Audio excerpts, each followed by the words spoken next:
one player looks a lot more serious than the other. I'm terrified. Like, I don't know if I should be more afraid of the serious-looking player who's warming their hands right now, or the player who's dressed to the nine in the outfit. Oh yeah, for sure. And we even had the mask on as well. Yeah. So. Should have played with it. You know, really intimidate your opponent. People don't talk about the out-of-game mind games, all right? Oh yeah, for sure. That is you know, even there's so many factors, right? Especially when you're sitting next to your opponent as well, which is usually the environment when you're playing in a Smash tournament. So, you know, you don't get there are some head-to-head setups or even like Wi-Fi tournaments. You kind of lose out on that factor, right?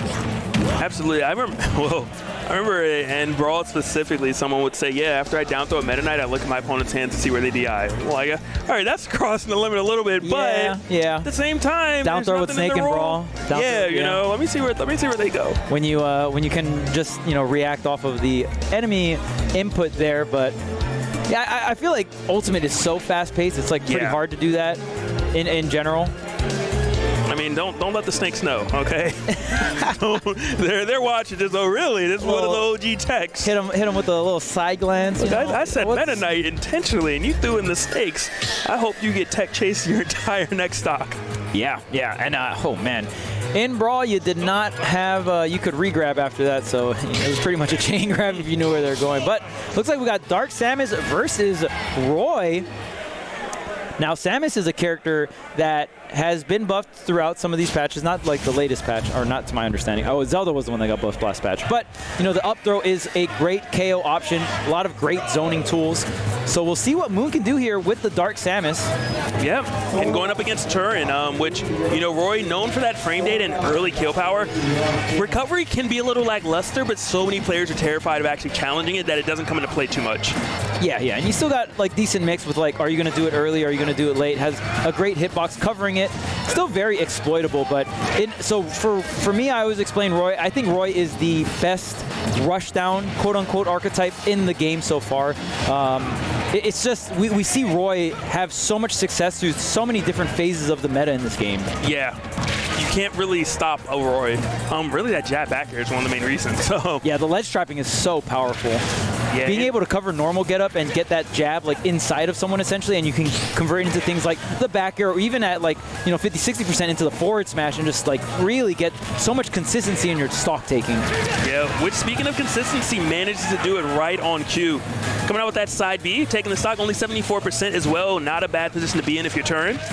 And the juggles are starting. Yep, here's the damage, and that's the moneymaker for Roy at lower percents. You come in with that neutral air and you can really just go ham all the way across the stage and get a bunch of damage. Trying to set up these traps, the down tilt, and man, Turrin just maneuvering around the neutral B, the down tilt.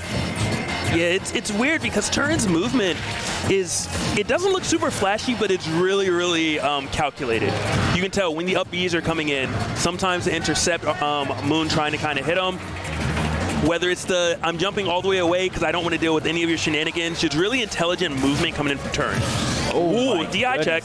Yeah, that was I'm not pummeling, I'm throwing you very fast so you don't get that DI. And look at this conversion, 58%, catching the double jump, almost getting the down air. Moon. Man, what a way to open up the second stock.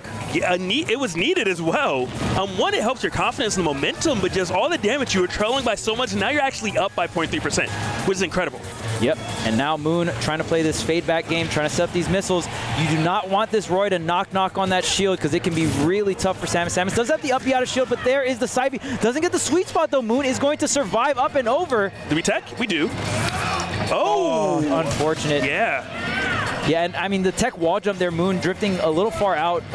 Just off that wall jump, you have so much mobility, so sometimes you have to go immediately into a special move to cancel that mobility or go into a directional air dodge into the ledge. And Turrin is just having a fantastic, just doing so well with shield. Literally is holding R and Moon is just running into it. It's not breaking Moon. You got to mix it up a little bit. And if Moon takes the stock now, which almost does it, what's the trap? Yeah, I mean, if Moon can take the stock now, we can see another one of those setups potentially for, you know, that. Oh, no, not that way. Moon's still alive. Yeah, and Moon is trying so hard to like set up these scenarios for the grab, but the wall jump into the back air, yes, very, very sneaky coming out from Moon. Big damage into the grab, into the forward air. We're getting the platform tech chase as well. No, gonna hold back, go on to the, or off the platform there. Oh, the reversal. You are stretching. You are reaching way too far. You should not be out here, Roy. Get your hand out the cookie jar, please. Yeah, and the thing is, Roy usually is not a character that usually has to go for reaches like that off stage, because earlier we were talking about how Roy has one of the most consistent threats on the ledge because of jab. Yeah, and I mean, Turrin didn't get the memo. I will say that Turrin was going off stage rather aggressively, so it does make a little sense, but it was just... Right, like he wasn't doing it too much throughout the set, so I get it, right? You're throwing that curveball, but the thing is with Roy, especially with Samus is so floaty, and Samus has so many different stalls to do off stage. It can be really hard to edge guard a Samus that is doing the down B. The down B, after Samus's down B, they can drift in, drift back, right? There's so much like tricky air drift you can do, right? And then they can keep doing it. They have double jump fair to cover themselves. So the chances of that edge guard hitting, it can be really, it can be tricky. Can be done. More importantly, Samus still had a jump. Yes. Samus with a jump is one of those characters where you don't come from underneath in any scenario. It's always you in between the Samus and the stage. Ooh, switching to the regular Samus though. That's because that Dark Samus already got its prayer answered. Just like we can't have this happen again. Yeah, and to my knowledge, the chat will definitely correct me because I know there's more, but I know one of the things that makes Dark Samus and Samus different is the like double jump animation. And then there's some other things that make Samus, like there's very slight differences between picking the two characters, but other than that, they're pretty much the same. But there are like these little niche differences. Yeah, I mean, chat definitely will. I'm sure there's exactly 3 Samus mains in there, and they're ready to correct you. They got their fingers are on the keyboard, ready to go. Can't wait to see your Twitter. Oh, explosive neutral B right there. Not even take the stock, and I mean, Turrin is doing what Turrin did last game. It's just about, are you going to be able to finish your plate? Because, it was a fantastic lead for Turrin throughout pretty much the entire game. It's just that ending where things kind of turned around, or maybe after taking the stock, Moon just has a way of getting that quick 40 to 50% off of you. Normally starting with the charge shot. Oh yeah, for sure. Oh, not the hard hit on the back here. That time getting it, but cross stage not enough. 145% here on the Moon. There's the get up attack. Finally on stage here. Here's a forward air. Where's the double jump going to go? Okay, Turrin is going to go straight to the ledge here. Trades back and forth, all kind of in favor of Moon, in my opinion. Absolutely, especially with that stage control still there. Oh my goodness, the double jump got sniped there from the down B. Up and over, and look at that down B, so tricky. Oh, beautiful weight right there from Turrin. And Moon keeps doing a really early jump, and I wonder if Turrin's going to get wind of that and able to take advantage of it at some point. Okay, there's the forward air, but that sour hit the up throw. Is it enough? Okay, not quite yet. Man, it's crazy. Moon got so much pummels in that too. Like, I think Turrin was so concerned about the DI. Like, I am not going to mash out and possibly DI this horribly. Yeah, and I mean, that's something you have to take into account as well. If you do pummel, you are getting extra damage, but you're giving your opponent time to, get that correct DI. So Moon still needs to get the stock. The parry into the forward air, not going to get parry into grab there. There's a charge into the grab. Yep, that's going to do the trick. Kind of flash the charge, make your opponent want to shield, because that's the immediate threat of danger. Yeah. Can't switch that shield. Just one of the tools Samus has that's a little scary to deal with at high damage. Yeah, and you have all these little tricks to cancel your charge as well. Shield's one of them, and you can go right into shield, plus pressing A will go into the grab, right? So you essentially can cancel the charge into grab. You can cancel the charge into a jump as well. So, and in the air. So that's probably one of the coolest things they added in Ultimate. Like some of the charge moves getting, being able to be reverse and cancel it with jump. You can do a lot of tricky stuff. Yeah. A lot of ledge play as well with it, or platform play. Yeah, I wonder if we're going to start seeing a lot about B out of shields from Moon. Traditionally, that's what you see from Samus a lot, and I believe up B out of shield will actually work on a lot of options that Roy hits the shield with, but it's just something not really coming into play. Okay, there's the missile. Here's the charge. Trying to go for the dash attack, but Turrin with the fade back, knowing that Moon is going to swing out of the corner. Very well played, playing around the burst options that Turrin has available. Back throw, yep. Not going to be enough for the KO, but we are setting up for the edge guard. Yeah, but you really cannot afford this extra damage that is getting tacked on if you're Moon right now. Oh, and again, that cancel coming into play. Not able to take the stock, but still adding a little bit of damage. Okay, going for the forward smash here. Back here on shield, knock, knock, and it's not enough. just walk up, grab. Very nice. Turrin is playing so composed here, not going off stage, just staying here for the ledge trap, trying to walk away from that ledge drop forward air. Oh, what a reaction there.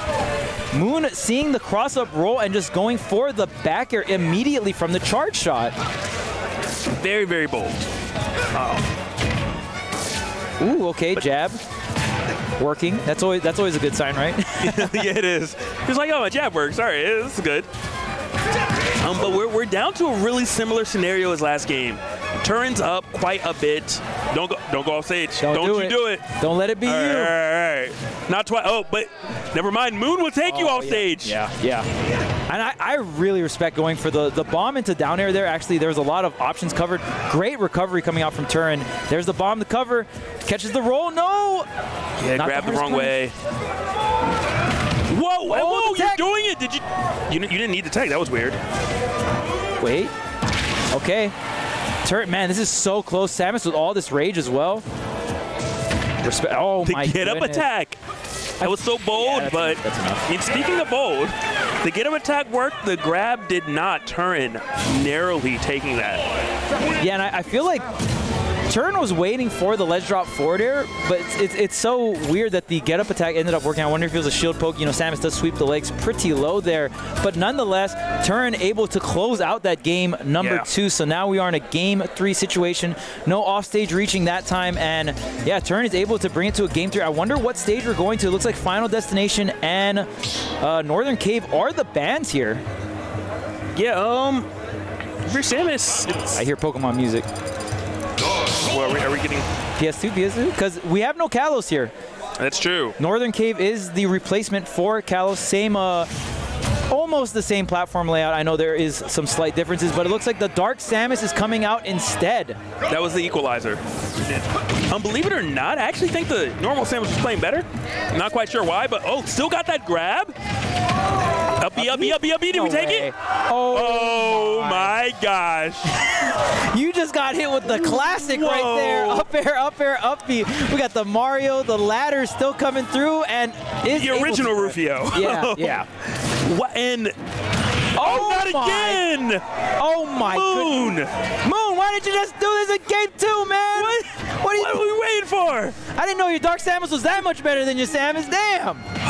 Moon's only good at night. It makes sense, okay? Gotta go Dark Samus with the Moon. There you go. It would have been fun if you're using normal Samus. All right.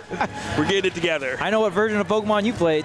All right. So, man, what an opener. We'll see. Now, Roy is a very messed up character, so we'll see if Turrin is going to be able to turn up here, because you're going to need a lot here to bring out this game number 3. And look at all this damage that Moon is applying, already lapping on the 3rd stock. I think it's about time to call it. I'm going to be honest. Is there technically a way? Yeah, in theory, but in practice, that was so clean. Ooh, dang. In practice, look, you're about 20-30% away from losing your stock to an up throw from Samus. Oh my goodness, that DI was not the correct one, but you know, Dark Samus being pretty heavy there, going to survive that. Oh, okay. Now in the corner here, catching the jump. That could, that forward air is powerful. And what? 3 stock to close it out. Moon is out here with the Samus. How?